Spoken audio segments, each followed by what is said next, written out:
I'd like to draw your attention today to Luke chapter 2 again. And it may seem like, well, we've had so much Christmas over the last while, and now we just completed at least the Christmas day anyway. And maybe you've had your family gatherings and all those things. But I want to go back to Luke 2 again. And we're going to read verse number 16 and then move on down through verse 20. Luke chapter 2, verses 16 through 20. And I believe you'll see pretty quickly where we're headed. Luke 2, verse number 16. And they came with haste and found Mary and Joseph and the babe lying in a manger. And of course, that's talking about the shepherds who had just come in from the hillsides where the angels had told them about Jesus. And when they had seen it, they made known abroad the saying which was told them concerning this child. And all they that heard it wondered at those things which were told them by the shepherds. But Mary kept all these things and pondered them in her heart. And the shepherds returned, glorifying and praising God for all the things that they had heard and seen, as it was told unto them.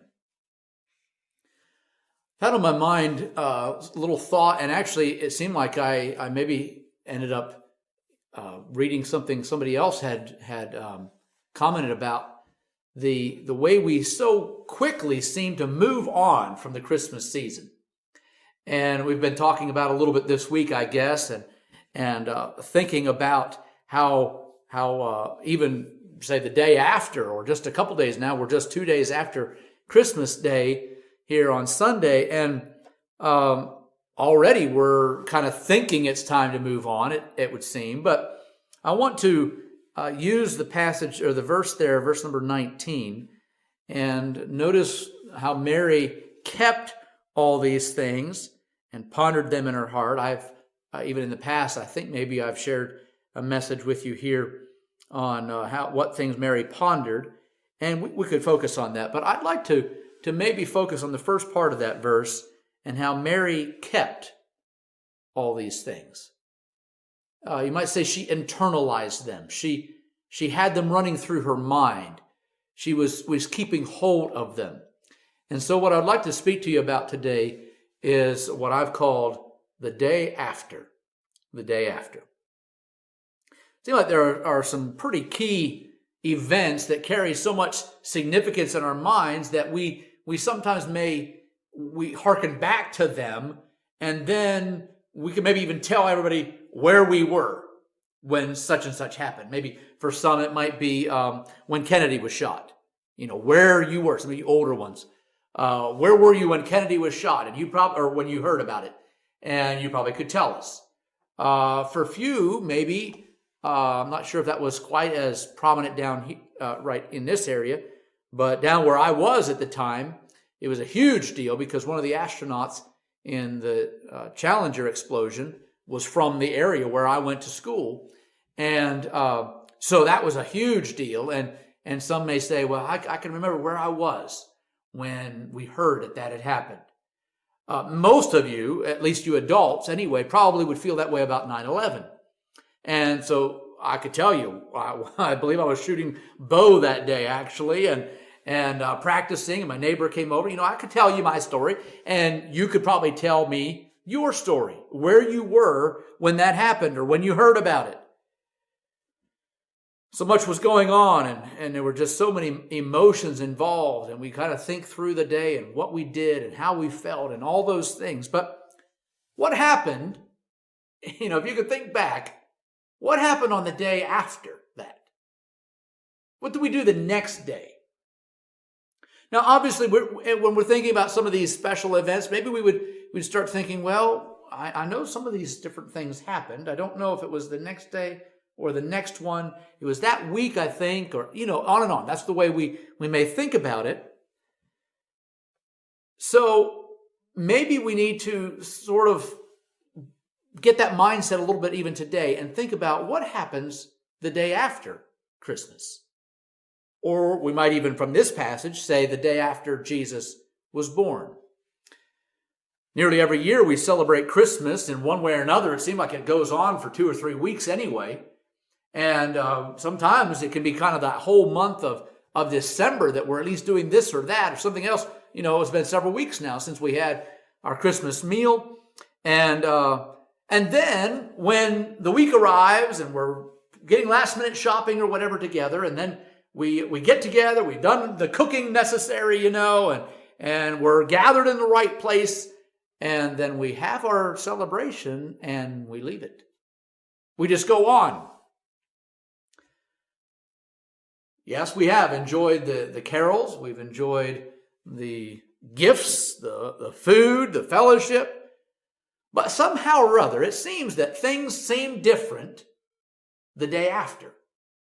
Just even one day after Christmas, we're already thinking about what else we're going to do in the New Year celebration and who else we want to see and what we're going to do in the new year and what's coming up next month, or on and on and on it goes. And I suppose that's probably one reason why so many churches have already celebrated their Christmas Sunday. Technically, I guess we would say, well, today is much closer in the week than last Sunday was to Christmas Day, But we've already done it because we understand, we recognize once we've had Christmas Day, we move on. And yet there's something about that doesn't seem quite right. We aren't told all the details of the next day in Jesus' life, or even maybe several days. We do read about the trip to the temple at 8 days, and how they went and they made their customary sacrifice. You can read there about the joy of Simeon and Anna that were there at the temple. But in some measure, at least, life seemed like it must have taken at least some sort of new normal. We don't know exactly how soon the wise men came either. And so, we kind of wonder about those first months or maybe even years, couple of years maybe. Obviously, that's when Herod asked the wise men. He ended up deciding to kill all the children 2 and under, so probably be not any longer than that before the wise men came. But they've sort of maybe settled into a new normal. We don't know all that was going on. We don't know all the emotions that Mary or Joseph may have felt. But the angels were gone. The shepherds had gone back to their sheep in the fields. The townspeople, they wondered at those things, but we don't really know of anything else happening there. The taxes still had to be paid. Probably some of them began to make preparations to head for their own home. We don't know all that was going on, but just as life was moving on, kind of like normal, we read that Mary kept these things in her heart. And I felt like it might be good for us. I've never focused on this before, but I feel like it might be good for us to sort of at least stir our own minds a little bit. How quickly do we move on from even great spiritual truths, great spiritual victories, maybe that have been won? Mary kept all these things. She was pondering on them, maybe pondering what the prophecies about the future were going to mean. She'd had the angel talk to her. She'd had the prophecies, seemingly, I believe it's Zacharias that had prophesied. Simeon prophesied. And so there's several things that are happening all through this story. And so maybe she's pondering those things. But I'd like for us to just take this Sunday right after Christmas, when we're just so likely to move on, when we're already looking ahead, we're already doing other things, to maybe just focus a little bit on how we should proceed the day after Christmas. And so let me look at several different things here that we must keep. It says here that Mary kept all these things, and I want to notice several things that we need to keep as well. First of all, we must keep our focus. We must keep our focus. Now, this really seems often to be our challenge.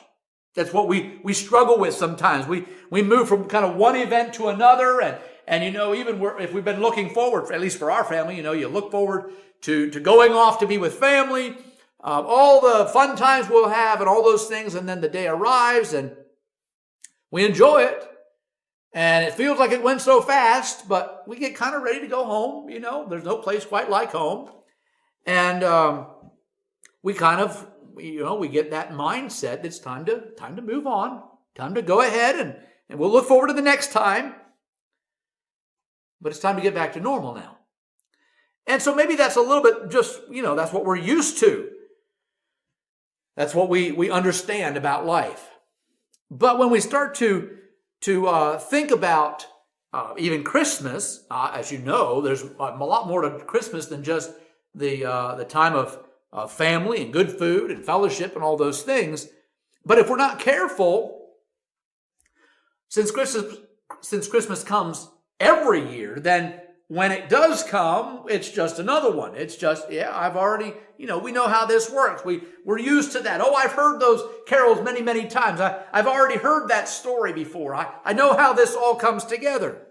And so we sort of treat it carelessly maybe, and we quickly move on from its significance. Like the shepherds, maybe we remember it with fondness. We're glad for Christmas. We feel the warm feelings of Christmas, and maybe even some of the peace and joy and I don't know what all you'd want to put in there, the celebration and love that goes along with that. But we're ready to get back to our responsibilities. Now let me just pause for a moment, because I don't want to say too much here about the shepherds. Somebody had to be watching the sheep. We don't really know how much they stopped and meditated. I mean, they'd seen angels, they'd seen the Messiah. I don't know what all their day consisted of, but very possibly they would have had some time to sit out there in the countryside, and as the sheep are milling around feeding, they maybe were thinking and thinking and thinking, pondering a little bit like Mary, the things that they had seen and heard. We don't know all those details, so I don't want to be too hard on them, but so often, maybe we even feel like the shepherds, and well, I'd love to stay here, but I've got to get back to work. I've got to get doing my responsibilities. I've got to go back to what normal life is all about. But in those times, we've got to keep our focus in the right place. I'm afraid that so often, whether we're talking about just Christmas Day itself or just the whole meaning of Christmas, the whole plan of salvation, the incarnation, as we sometimes call it, where God came down in flesh in the form of his son Jesus to pay for our sins. But in those times, maybe we sometimes lose our focus a little bit. And we enjoy the good times. Maybe it's not even Christmas time or Easter time. Maybe it's even camp meeting time. But those times of great spiritual victories, and God was with us, and we sensed his presence. But, I've got to go back to my normal. But sometimes maybe we need to reevaluate our focus. Am I really, truly giving God the place that he deserves? We've got to keep our focus. The second one I want to notice with you is we must keep our faith. We must keep our faith. In the days that followed Jesus' birth, we might look at a couple of different examples along this line where you can find that needed faith. Obviously, we suppose that Mary had it. But we also, in the latter or kind of middle section there of chapter 2, you can read about Simeon and Anna. These two who had kept the faith. They were waiting for the Messiah. God had seemed to indicate, especially to Simeon, that he wouldn't die until he had seen the Messiah. And so he's there waiting. God has promised me. And so that's what his focus is, and he's keeping the faith. Anna may have been somewhat the same. We don't read maybe exactly the same scenario for her, but still she's there. She's waiting for the coming of the Messiah, it would seem. And so she's right there at the temple. She comes in. She recognizes that he is the Lord. But then sometime later, we also read about Joseph and Mary and how they had to have faith when they're called to make an emergency trip to Egypt. This may not have been what they expected. This may have been certainly out of the ordinary, and maybe they didn't feel like they had even the wherewithal hardly to make a trip like this. Of course, that had followed the visit, very sacred time, I would suppose, with the wise men there, and that provided finances, I would say, for the trip. But it could have been so easy to sort of overlook the miraculous events of Jesus' birth and what all transpired and how the angel appeared and how all this came together, and just sign after sign, it would seem like, to kind of confirm that this is real. This is what God's plan has been. But then when they have to leave in a hurry It may have been time for panic to set in because of the current crisis. Now, not that they should have, but how many of us do? We've got to recognize, even when God has come through in marvelous ways, we may, the day after, face another trial. Just because great things have happened for us, just because God has even done a miraculous work, maybe it's in our own heart and life, we still have the next day. We still have to move on. We still have to really respond in the coming days in light of what has already happened. And so these are days when we keep the faith. I really think we can all struggle with, could I call it forgetfulness? I don't really know how Joseph and Mary were feeling here, but it would seem very possible that they were a little bit panicked. But the day after God's provision, in a manner of speaking anyway, maybe it's not the day after, but you understand, shortly after anyway, we may face another test and we struggle with our faith. Is God really going to come through? Is this really going to work out? Is this what God had in mind? Was this how God really was directing us? I remember one Christmas when God supplied a huge financial need for us. It might not seem quite as huge now, just because of different status of life, I guess. But at the time, it was huge. It was hundreds of dollars, several hundred, and just a pile of money compared to what we were making at that time. And yet God used a stranger to supply a need to totally. In fact, he gave us $5 more than what we actually would have needed in that particular situation. God came through. And so I've never struggled with faith again. Not quite. You know how that goes. Before very long, you face another test, another trial. The day after the great victory, something else may come our way. And so we need faith again. And so, even as Mary had to keep the faith through even the difficult times, and later on, of course, she and Joseph were looking for Jesus. Even just later on in this chapter, they had gone to the temple when he was 12, and they're looking for him. Seem again panicked. We would maybe look at it and say, "Oh, you didn't need to be. You didn't need to be." But we read the rest of the story, and it's not our boy. It's not our responsibility. And so sometimes we just need reminded to keep the faith. And of course, that really does apply to us spiritually. I want to touch on that before I move on to the last aspect. And sometimes we just need to be reminded. We celebrate the birth of the Savior. We celebrate what he's done for us. But if we move on to maybe even doubt our own place with God, or our own ability to be forgiven, or our own inability we're doubting our ability to really live right or walk with the Lord as we should, or whatever it may be, then we've kind of missed the point, haven't we? He came that whosoever would be saved. He came so we would remember what he's done for us, and we would continue to walk with him as we ought to. The angel indicated that he had come to save his people from their sins. That really is still our anchor. That's what we have to go back to. He came to save us. He came to show mercy to his people who were in darkness. So even the day after, we need to remember to keep the faith.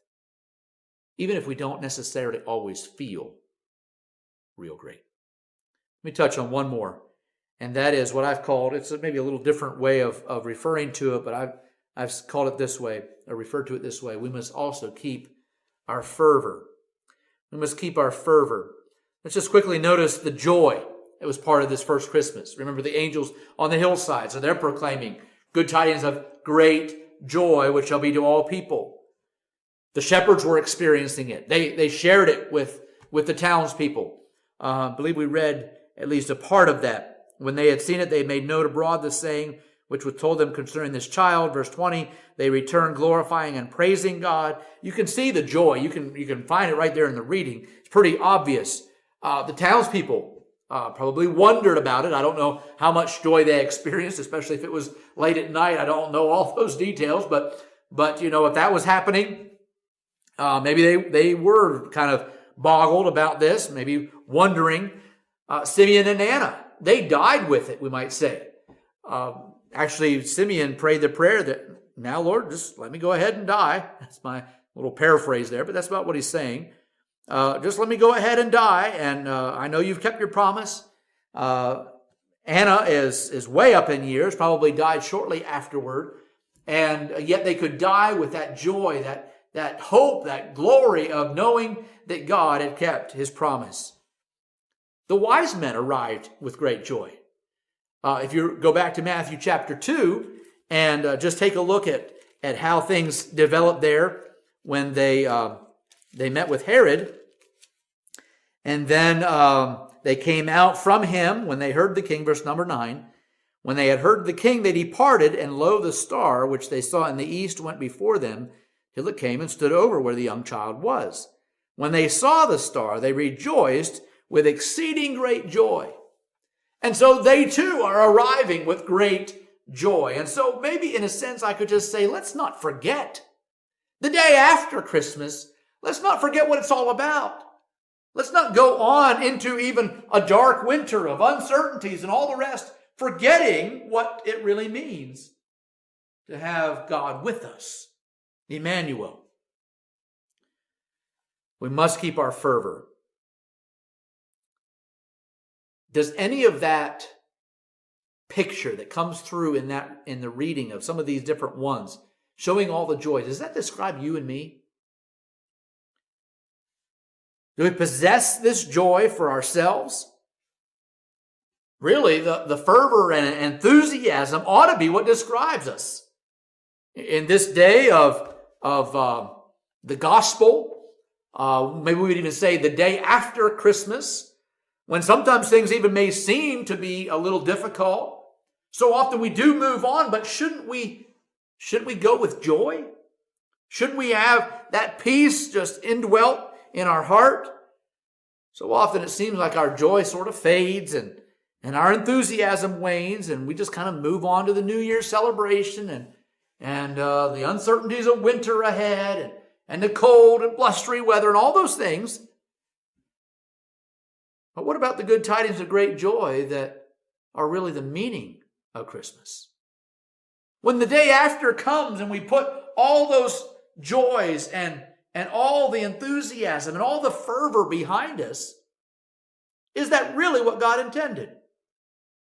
I'm not saying that we have to be singing carols all year round, though it might not hurt us sometimes.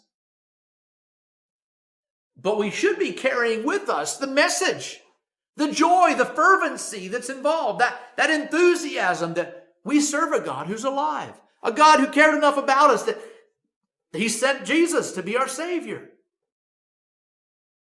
We must keep our fervor.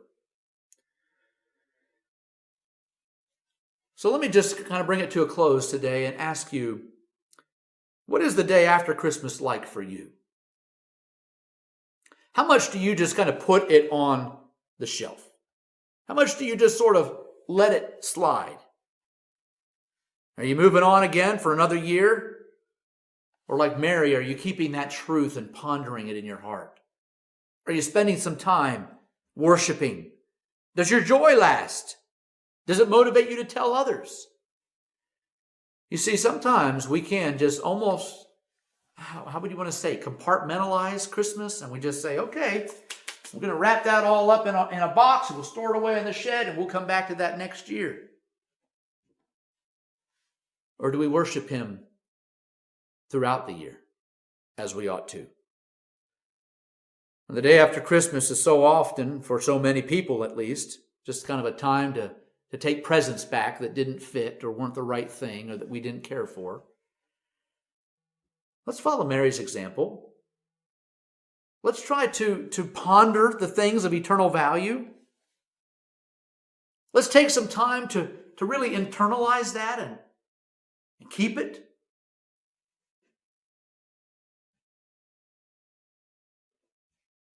Let's keep our focus.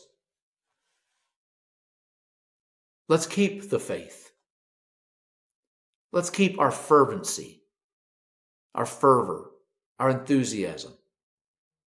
God help us not to just move on the day after, but to take Christmas and that whole message, not just Christmas as a holiday, but as a meaning and as the whole plan of salvation in our hearts, and rejoice in it and worship Him, and just even in the dark days of winter, be thinking about how God has reached out to us.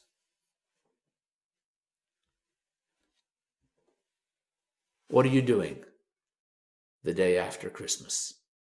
God help us to be worshiping Him, meditating on Him, rejoicing in Him.